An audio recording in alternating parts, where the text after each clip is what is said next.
Assalamualaikum warahmatullahi wabarakatuh. Tabi pun kepada murid-murid Bapak kelas 6 SDN 1 Labuan Ratu. Pada kesempatan kali ini Bapak akan menampilkan video rangkuman tema 2 Persatuan dalam Perbedaan, subtema 3 Bersatu Kita Teguh. Selamat menyaksikan dan mempelajari video ini. Ya, pada fokus pembelajaran pertama yakni PPKN tentang persatuan dan kesatuan. Menjaga persatuan dan kesatuan bangsa merupakan kewajiban seluruh rakyat Indonesia karena negara kita terdiri atas berbagai suku, agama, dan ras.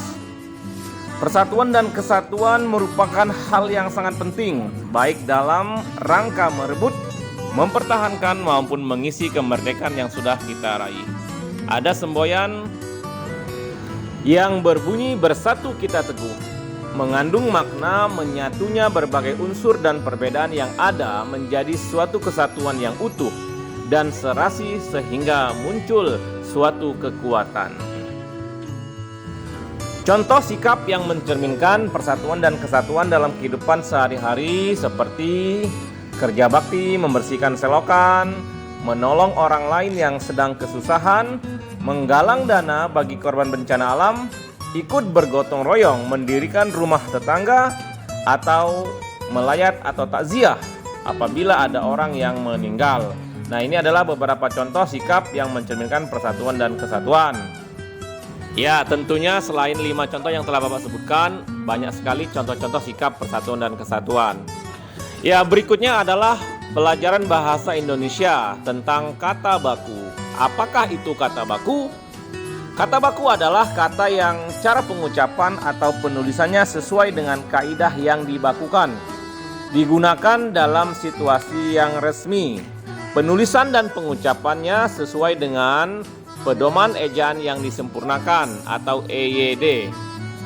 Nah, ini ada beberapa contoh kata tidak baku dan kata bakunya. Seperti kata nasehat, itu tidak baku, sedangkan kata bakunya adalah nasihat.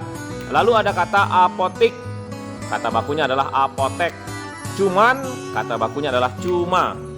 Kemudian ada kata gubuk pakai G, kata bakunya adalah gubuk memakai huruf K. Lalu ada kata jadwal menggunakan huruf U, sedangkan kata bakunya adalah jadwal menggunakan huruf W. Ya, anak-anak sekalian, tentunya banyak sekali contoh-contoh kata yang tidak baku dan kata bakunya. Dalam kehidupan sehari-hari banyak sekali kekeliruan yang kita pakai, yang kita gunakan dalam pengucapan kata-kata yang tidak baku. Kemudian fokus lagi kepada materi tentang menggali informasi penting. Menggali informasi penting dari sebuah bacaan sejarah dengan teknik 5W+1H. Nah, berikut penjelasan masing-masing unsur yang ada di dalam 5W+1H. W yang pertama, what atau apa. Ini berkaitan dengan peristiwa yang terjadi. Lalu ada where, di mana, berkaitan dengan tempat di mana peristiwa terjadi. Kemudian W yang ketiga adalah when, kapan. Ini berkaitan dengan waktu peristiwa terjadi. Lalu W yang keempat adalah who, siapa, berkaitan dengan pelaku peristiwanya. Kemudian ada W yang kelima, why, mengapa, berkaitan dengan latar belakang terjadinya suatu peristiwa. Dan yang terakhir adalah how, bagaimana, berkaitan dengan proses terjadinya suatu peristiwa. Nah, ini pelajaran tentang menggali informasi dengan 5W+1H sudah pernah kita bahas pada pertemuan sebelumnya. Ya, Bapak ulangi untuk memudahkan menghafal 5W+1H ini menggunakan kata adik Simba. A, apa, di mana, K, kapan, si, siapa, M, mengapa, dan banyak adalah bagaimana. Jadi, supaya lebih mudah mengingat, kalian dalam menghafalkan rumus 5W+1H maka menggunakan kata adik Simba ini ya. Ya, dari kata adik Simba tadi untuk menggunakan dalam beberapa kalimat pertanyaan. Contohnya A, apa? Apa makna warna merah putih pada bendera Indonesia? Lalu di mana? Di mana tempat penyusunan naskah proklamasi? K. Kapan proklamasi kemerdekaan Republik Indonesia dikumandangkan? Lalu ada C. Siapa yang menandatangani naskah proklamasi? M. Mengapa golongan pemuda membawa Insinyur Soekarno ke Rengas Dengklok? Dan bagaimana cara kita mengisi kemerdekaan Republik Indonesia? Nah, berdasarkan tuntunan dalam menggunakan 5W+1H ini tentunya bisa memudahkan kita dalam membuat pertanyaan-pertanyaan untuk menggali suatu informasi. Kemudian pada pelajaran IPA tentang ciri tanaman beluntas. Beluntas adalah tumbuhan semak. Tumbuhan ini bercabang banyak, berusuk halus dan berbulu banyak. Beluntas dapat tumbuh di daerah kering, tanah keras dan berbatu. Tingginya bisa mencapai 3 meter. Beluntas banyak dimanfaatkan sebagai tanaman pagar.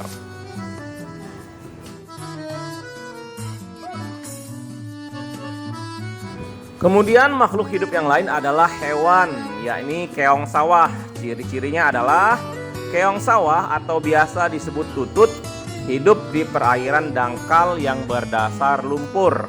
Kemudian keong sawah banyak hidup di sawah, rawa-rawa, pinggir danau dan pinggir sungai kecil.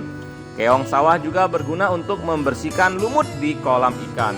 Keong membersihkan lumut atau rumput yang biasanya tumbuh mengambang di atas air.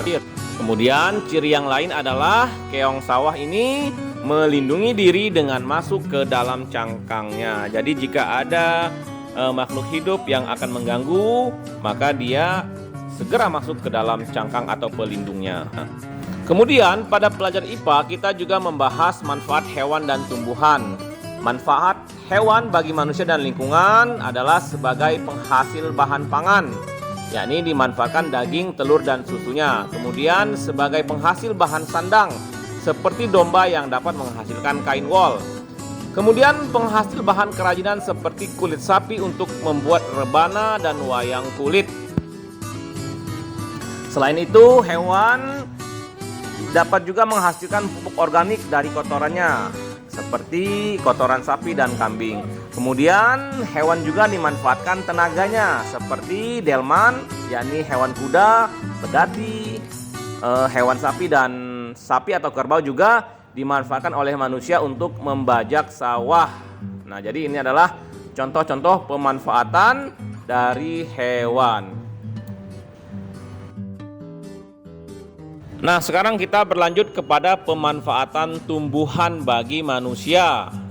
Manfaat tumbuhan bagi manusia dan lingkungan seperti bahan makanan, yakni bagian tumbuhan, akar, batang, daun, bunga, buah, dan bijinya juga dimanfaatkan oleh manusia. Lalu ada bahan sandang seperti serat kapas untuk pakaian. Kemudian bahan bangunan seperti kayu dari pohon jati, pohon kelapa untuk membuat rumah.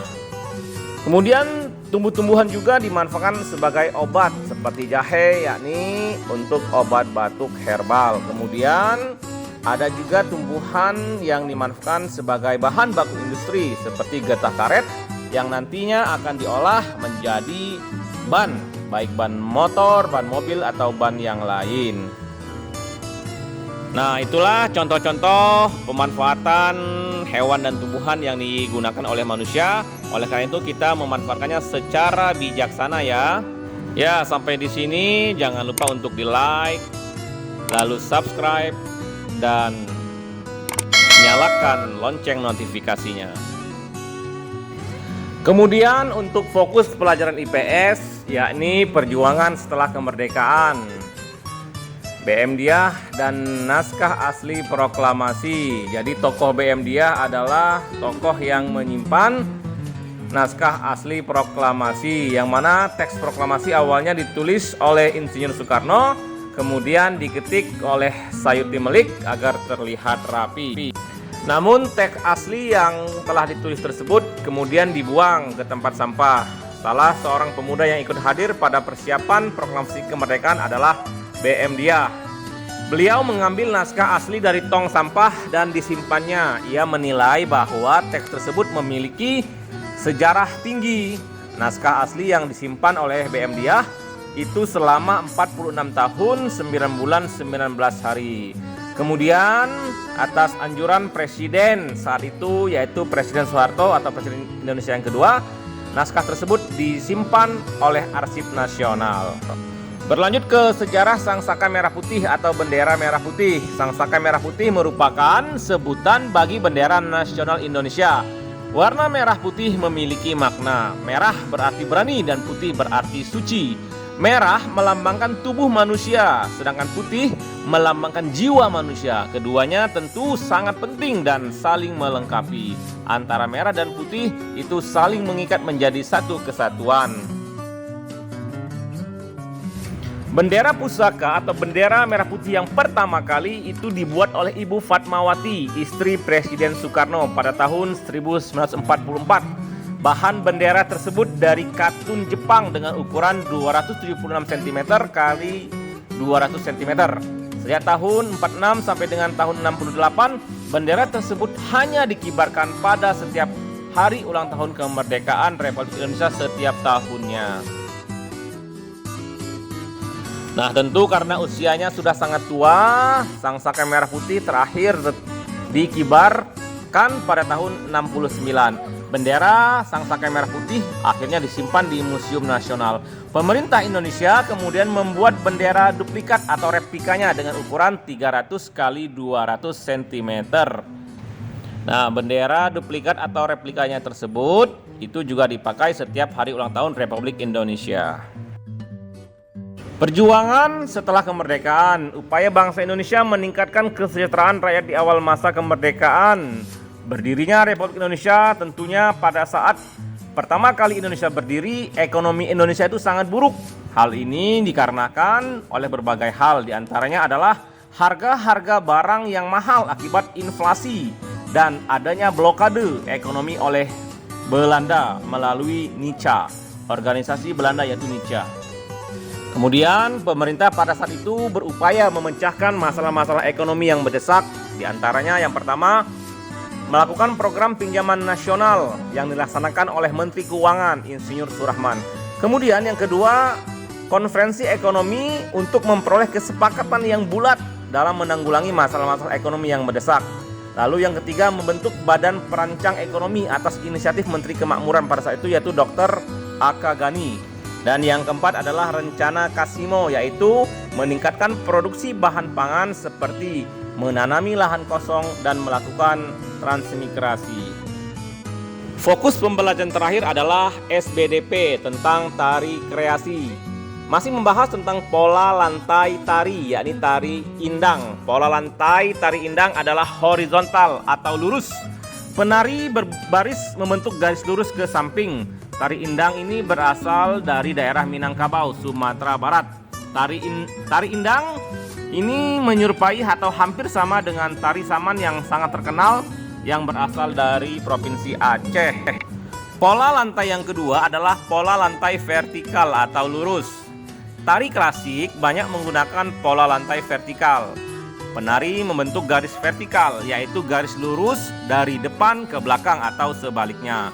Nah, beberapa tarian di Indonesia yang menggunakan pola lantai vertikal seperti tari Yospan dari Papua, tari Serimpi dari Jawa Tengah, dan tari Baris Cengkeran dari Provinsi Bali. Kemudian membahas tentang poster, yang mana tujuan poster adalah menarik perhatian para pembaca dan menyampaikan pesan-pesan tertentu. Maka dengan adanya poster diharapkan dapat mempengaruhi orang lain. Langkah-langkah dalam pembuatan poster. Yang pertama, menentukan topik dan tujuan poster. Yang kedua, membuat slogan atau kalimat singkat namun jelas yang mudah dipahami dan mudah diingat. Kemudian menggunakan gambar yang menarik pembacanya. Lalu yang terakhir adalah memilih tempat strategis yang pas, yang cocok untuk meletakkan poster yang telah kita buat. Nah, biasanya tempat-tempat strategis ini adalah tempat-tempat yang banyak dikunjungi orang, seperti puskesmas, tempat-tempat umum, terminal, dan sebagainya, agar banyak orang yang melihat dan membacanya. Nah, demikianlah rangkuman tema 2 subtema 3 Bersatu Kita Teguh yang Bapak sampaikan. Terima kasih telah menyaksikan dan selamat untuk mempelajarinya. Bapak akhiri, billahi taufiq wal hidayah. Wassalamualaikum warahmatullahi wabarakatuh.